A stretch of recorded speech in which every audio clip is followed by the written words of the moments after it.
श्रीकूर्मस्तोत्रम् मुनयः ऊचुः नमस्ते कूर्मरूपाय विष्णवे परमात्मने नारायणाय विश्वाय वासुदेवाय ते नमः।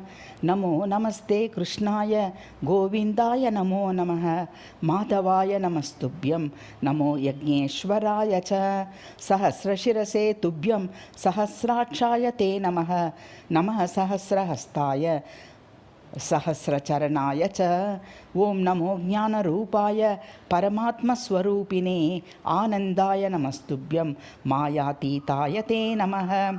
नमो गूढशरीराय निर्गुणाय नमोऽस्तु ते पुरुषाय पुराणाय सत्तामात्रस्वरूपिणे।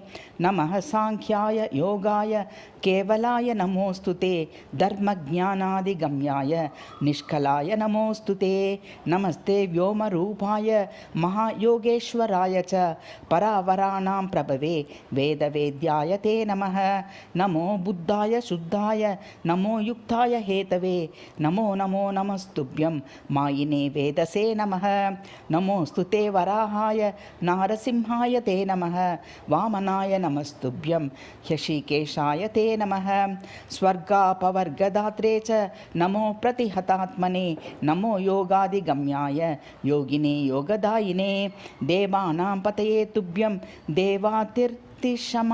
शमनाय ते भगवंस्त्वत्प्रसादेन सर्वसंसारनाशनम्। अस्माभिर्विदितं ज्ञानं यज्ज्ञानात्वामृतमश्नुते श्रुतास्तु विविधा धर्मा वंशा मन्वन्तराणि च। सर्गश्च प्रतिसर्गश्च ब्रह्माण्डस्यास्य विस्तरः त्वं हि सर्वजगत्साक्षी विश्वो नारायणः परः।